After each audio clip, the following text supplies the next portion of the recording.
Boom! Live, people. It's a What Say You Wednesday. Here we are again, coming to you live from our broadcast studios in Tinton Falls, New Jersey. That's right. Right next to, we're actually right next to our office. Coincidentally, coincidentally, it's right next to our office. Guys, this is What Say You with Progress Realty Partners, where we answer commercial real estate investing questions that get sent to us from investors throughout the country. Adam, joined by you today, as always. Yeah. Lucky you, huh? It's super lucky. And by the way, for those who don't know, who haven't seen, Adam did just get nominated and chosen as a 30 under 30 with what's the publication now? Mid-Atlantic Real Estate Journal. But you left out a big kicker here. Your dumb little face made the magazine too. We're quite the tandem. That's right. We did. So congratulations to us, both members of the 30 under 30 club. What that means, I never know. But I guess it's a cool accolade to have.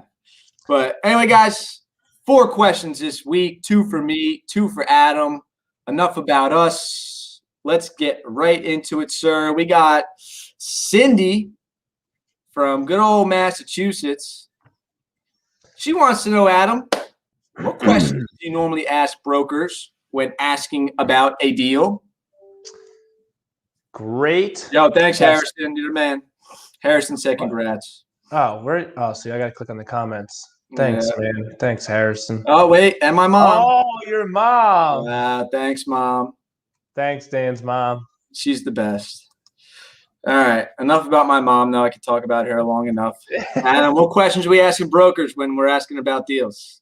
All right, so before we get into the questions, what say me, right? Before you get into the questions, you have to realize what you're doing this for, right? This is your first glimpse into the piece of real estate you know nothing about, right? This is when you berate the broker questions. So first thing I want to know, why are these people selling, right? Usually there's a handful of reasons.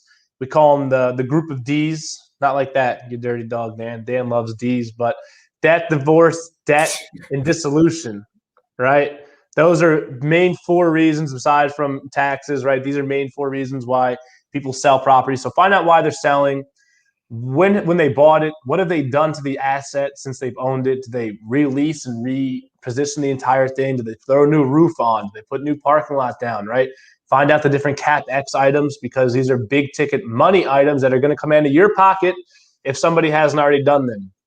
Another couple things is, if there's any vacancies, how long the space has been vacant, what kind of condition are they in, who was the last type of tenant, and who was the last tenant to be in the space, and when they leave and why, right? These are some of the immediate things you should ask to get a better idea of the backstory before diving into the numbers. Great answer. I tell you You're what. You're still thinking about the Ds, aren't you? No, yeah. I'm still thinking about the Ds. No wonder why you're a 30 under 30 guy. I tell you what, man, that was spot on. Is it because I'm only 28? Let's just keep it moving, I think, huh? Yeah. All right. Patrice, thank you very much. Very much appreciated. And Mark, thanks, bro. You're the man. Mark. Thank you guys. Thanks. And thanks for watching, too. If you got questions, throw them in the comments. Mark, you mentioned something yesterday. I'll be honest, I forgot what it was. So if you want to ask it again, we'll answer it. So what we got here, Adam? All right, Nick from Florida. As a landlord, do you like working with local tenants or national tenants more? Mr. Daniel, what do you say? Yeah, good question. So I like working with local tenants more, only because it's you get more of that emotional connection with local tenants. When you're dealing with national tenants, and we're not posing the question who's a better tenant, right? Because ultimately, if you're talking about the value of your property and the credit behind the lease and things like that, you're always better off having a national tenant that helps increase the value of your property in most cases. But in terms of who I just like working with more, it's the local tenants, because these are people who live in the community. Right. This is their business day in and day out. This is what their livelihood is. And there's just a lot more of an emotional connection with local tenants. We get our sales reports from our tenants down in North Carolina, And when I see that they have a good month, I text them and I say, hell yeah, like, you had a great month.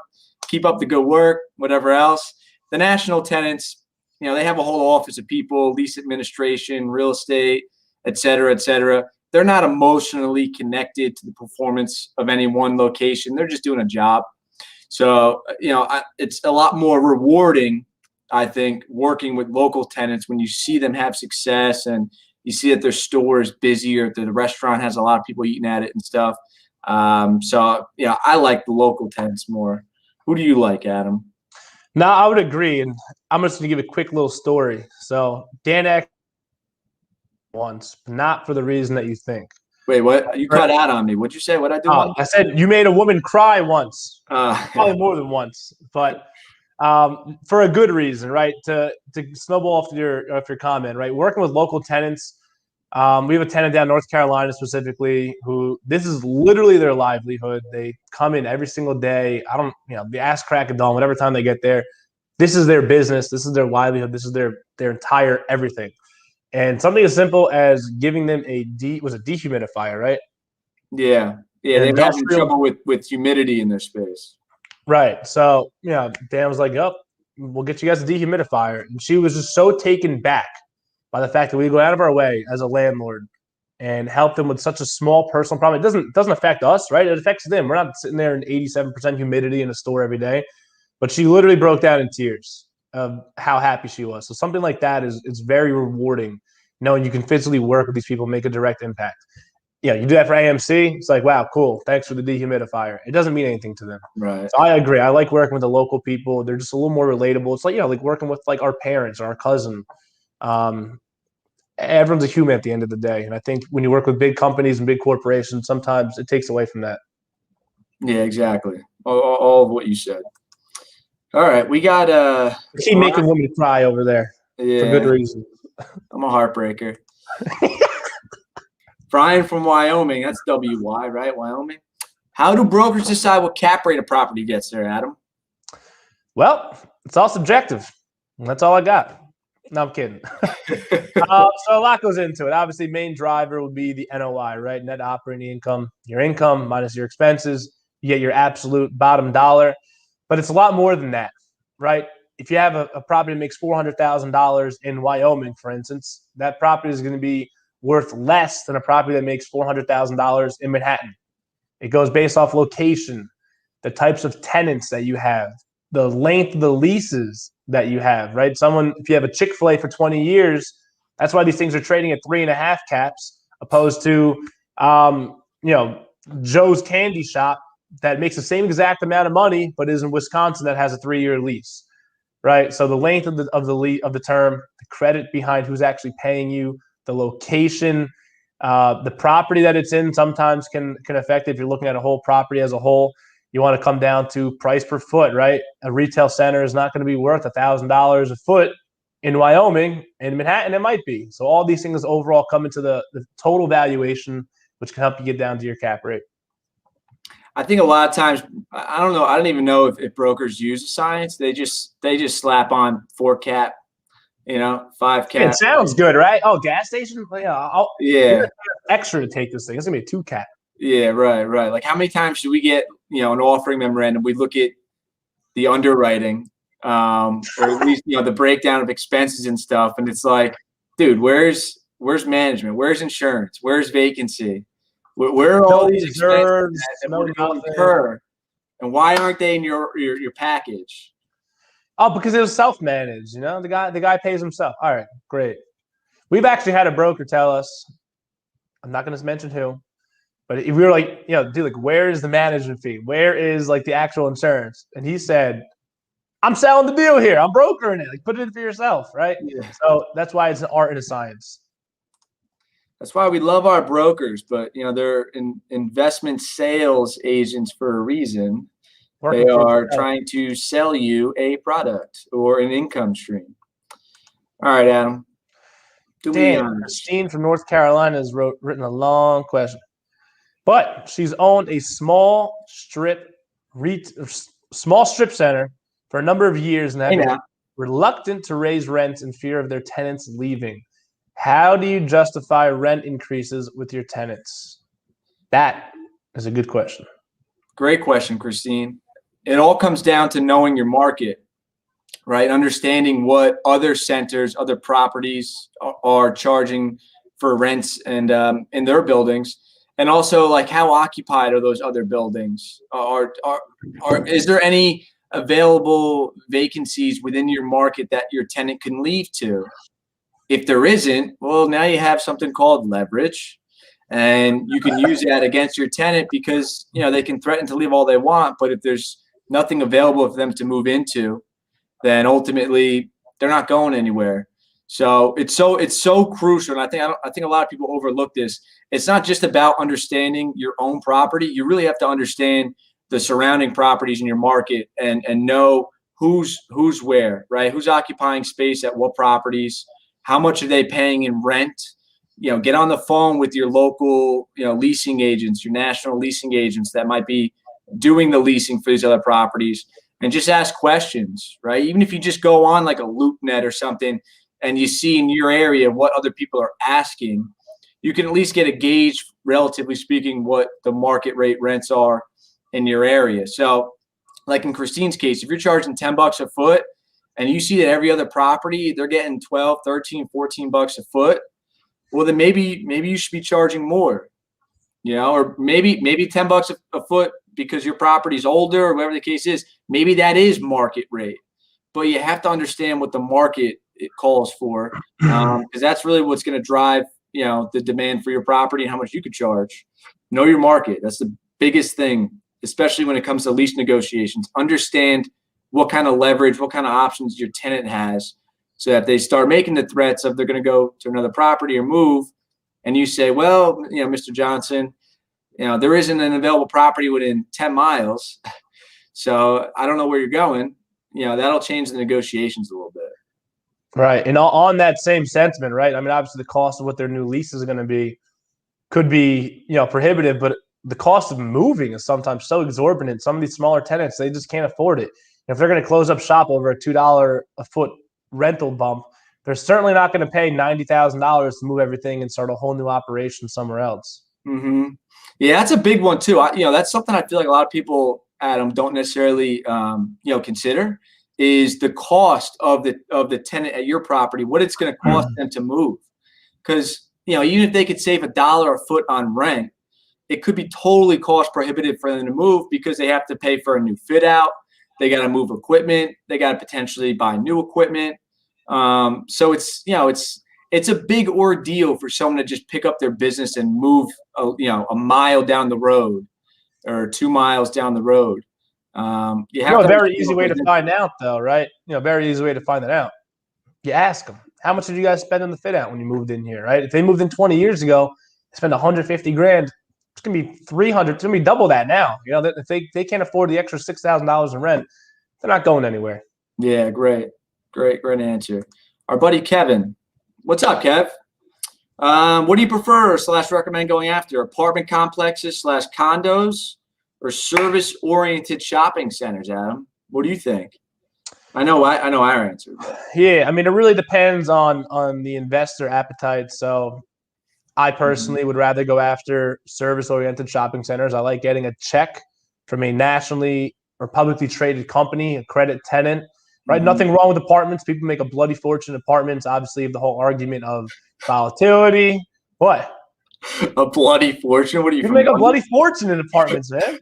I'm not saying they don't. You get the higher leverage. You have the less rollover risk. I mean, you people make a bloody fortune over there. But I don't know, something about a nice synergistic retail center or even an industrial building. I mean, apartments are great, but sometimes the yield is just too prohibitive. So short and sweet, man. I'm going service-oriented shopping centers. What about you there, Danny boy? Yeah, I mean, obviously, I'm going with the service-oriented shopping centers, but I think you're right. It depends on your risk tolerance. People just inherently understand multifamily more, right? Because we all live in something. It might be a cardboard box, but you're living in something. And if it's in New Jersey, you're paying at least $900 a month for that cardboard box. So, people just tend to gravitate towards multifamily, especially when they initially start out, because that's what they understand, right? Buying homes, flipping houses, scaling up to having 2, 4, 8, 20 units, and then just kind of continuing the cycle from there. I like, in general, retail because one of the main things that people don't mention a lot of times too, when you talk about, yield and expenses on a property and stuff like that, you're going to get a higher yield on retail property typically. And one of the reasons is because more often than not, the tenants of your retail property are reimbursing for all the property expenses. They're reimbursing the owner for landscaping. They're reimbursing for property taxes, for insurance, for maintenance.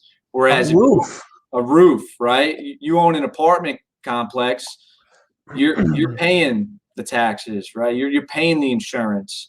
Tenants are paying utilities, but there's a lot of expenses that they're not reimbursing for. And like you said, when it comes down to like paying the rent, you're never going to have to call Amazon and say, hey, where's the rent? You're never going to have to call Publix and say, hey, you're 7 days past due. Where's the rent? So there's a lot more management intensiveness to apartment complexes, to condominium complexes. And once you really understand retail and, you really understand the habits of people, I think a lot too. And, what tenants are good and who's got good credit and things like that. I mean, I think retail is head and shoulders a better investment, at least for us, than multifamily. But it all comes down to preference at the end of the day. All right. And like there's this famous Abraham, I think it was Abraham Lincoln or maybe George Washington. People make a bloody fortune in apartments. Yeah, no, I think that was Eisenhower who said that. Eisenhower, yeah. I think that was Eisenhower. The Dwight D variety, yeah. Yeah, right. Hey, we got another question from our buddy Mark. Adam, what do you think about this one? Where do you see this? Is cost seg the way to go now that 1031 might be gone, as well as no more step up in basis? I think we might be confusing a couple things here. Cost seg should always be the way to go, regardless of a 1031, regardless of no more stepping up in basis, regardless of opportunity zones. What happened? No, Kevin said definitely FDR. Yeah, FDR was one of the quote. Yeah. You should always do a cost seg. I mean, look, I'm not an engineer nor an accountant, very far from it. But all I know is that if you can take a building and depreciate it over 5, 7, or 10 years opposed to the 39 years that it typically is, why not? It's a phantom expense. It doesn't actually cost you anything except maybe $5,000 to $7,000 up front to do the initial study. You'll make that back in the first year. You should always do a cost seg. Yeah. And honestly, like I know a lot of people are talking about the idea they're going to get rid of the 1031, yada, yada, yada. Everyone, let's take a deep breath. Aaron Rodgers said it a couple of years ago when the Packers were like 1-3 or 1-4, RELAX, right? Relax. Bad news sells. Bad news sells. Bad news riles emotions out of people, gets conversations going. I'm not going to sit here and say I guarantee they don't get rid of the 1031 exchange, but I will say that if they did, it would completely ruin the industry. And not only would real estate investors be affected, but it's a domino effect. You talk about everybody, attorneys, engineers, landscapers. Think about all the people that get hired from the acquisition and ownership of real estate.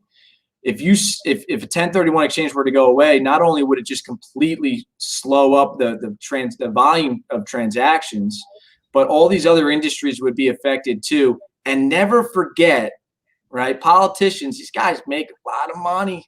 They all got their hands in all kind of stuff. They all got real estate. You think they're going to do something that's going to negatively affect them? I don't care what side of the aisle they sit on. I don't see it happening, at least not in the foreseeable future. So although it's a good talking point, a lot of people are doing webinars or doing, all kind of stuff. I would just say slow your horses, take a deep breath. I think 1031 exchanges are here to stay. I think we'll be okay. My opinion. That's all that matters. Dan's opinion. That's right. All right, guys. Boom. It's 12:45. The big guy starts to get a little hungry, a little hangry when he doesn't eat lunch. So we got to wrap this up. That was this week's What Say You with Progress Realty Partners. And do not forget, if you're interested in investing in income-producing commercial real estate that offers dependable cash flow, direct ownership in the physical property, while you can remain 100% passive, giving you more time to do the things you love. Visit our website, prp.us, register to receive access to our future investment offerings. Until then, I'm Dan Salonis. I'm Adam Dickert, and we will catch you next time. See you next time, or see you another time. Adios. That was FDR. That was FDR. FDR, FTW.